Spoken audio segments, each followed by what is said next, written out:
Welcome back to the Night Side. Thank you for spending part of your Tuesday evening with us. What is a millennial divorce?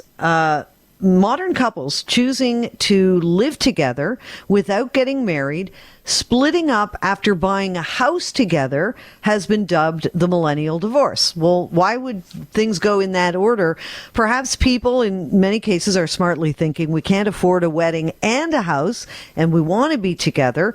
So instead of blowing a lot of money on one day, why don't we have what money we do have and put it toward a down payment, and which is a great idea if it ends up working out.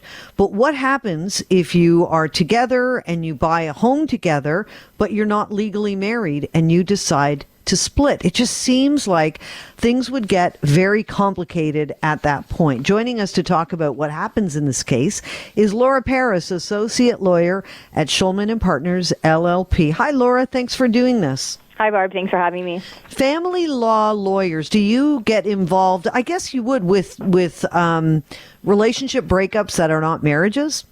Definitely. So those typically are common law relationships. So Okay. we certainly are involved in any sort of disputes that arise from common law relationships. And do you see a number of people who are homeowners together but not married?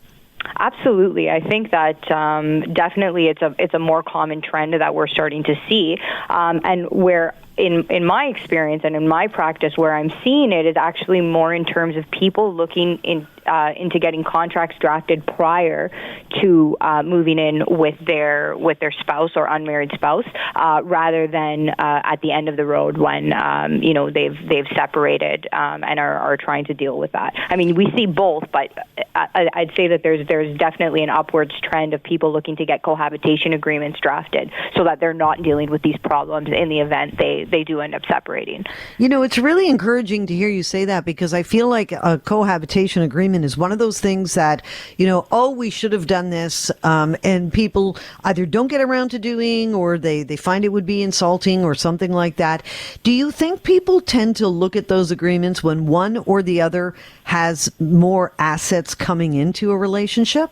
Absolutely, and that would be the main reason why you would want to enter into a cohabitation agreement if you have one person that's contributing more financially than the other, so that in the event of any sort of separation, the person who has contributed more is receiving that back at the end of the road. So definitely, you're seeing it more when there is some sort of income or asset disparity, rather than two people that are either coming in with nothing or coming in on equal footing.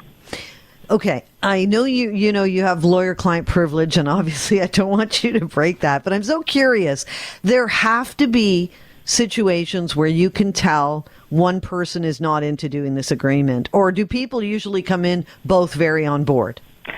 No, I'd say for the most part, there usually is resistance by one spouse, and I think that it comes down to more the emotional aspect of it. I don't think it's really necessarily rooted in I want your money, right. But more why do you think I would take your money?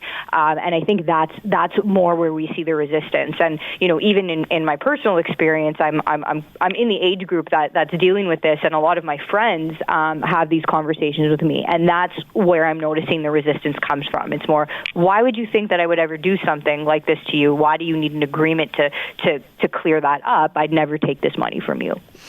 So what happens if people are living together, not married, own a home together, they decide to split up? Are there any hard and fast rules like don't leave the residence, don't move out of the residence, stay in the residence until you've sorted things out? It really depends on the situation. So first and foremost, for it to become a family law issue, you need to be a common law spouse. If you have not met the threshold to be common law, then the claim is going to be a civil claim. So you wouldn't even deal with it within the family branch. So in order to be classified as common law, you have to be cohabitating with one another for a period of 3 years, or have a child with the person and be living in a relationship of some permanence. So that's that's number one, where you would have to decide whether you're dealing with a civil lawyer or a family law lawyer. Now, assuming that it does fall within the family law realm, then it really depends on different factors. So one, who put down the down payment? How is property held? Like, how's title held?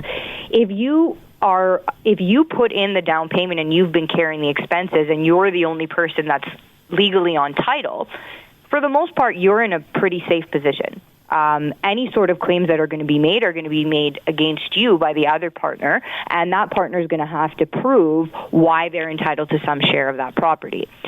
Where you need to be a little bit more concerned, and you may, feel like you need to stay in the house in order to protect your interest, is where you're giving title, where you've given title that doesn't necessarily reflect the financial contributions by either party.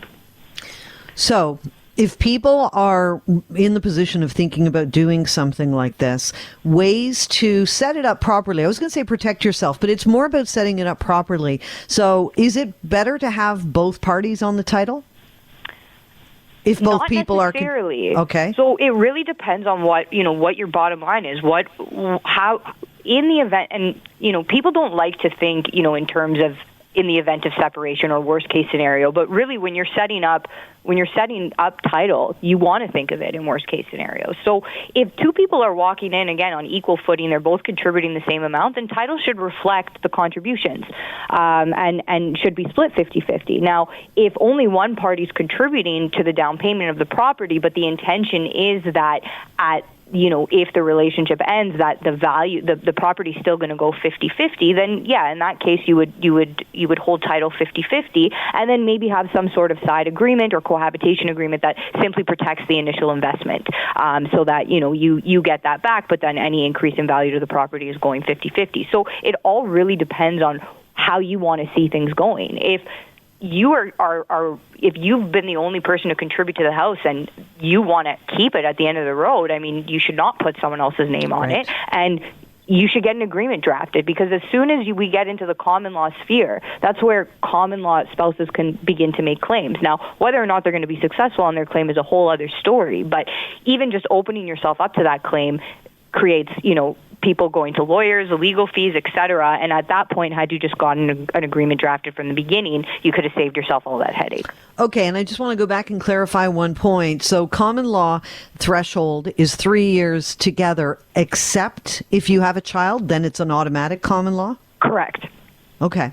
With a child and in a relationship of some sort of permanence. So you're still living together. They're still obviously cohabitating. But if you have a child together, then you don't need to hit that 3 year threshold. It'll be so long as the children when the child is born. Okay, and if people are considering buying a home together and not getting married, they really should look into a cohabitation agreement. Absolutely. And again, the only reason that I would say, you may not need one is if contributions are going to be 50-50, because in that case, there's really nothing to protect. So long as you guys maintain that the everything that's going in is always going to be 50-50, and title reflects that, then there would not necessarily be a need for any sort of agreement. One other question. If title only has one person, but the two parties are 50-50, then the party that's not on title has to have proof of their contributions. Exactly. Okay. All right. Very interesting as always. Laura, thanks so much for this. Thank you. Laura Paris, associate lawyer at Shulman Partners LLP. You are listening to The Night Side.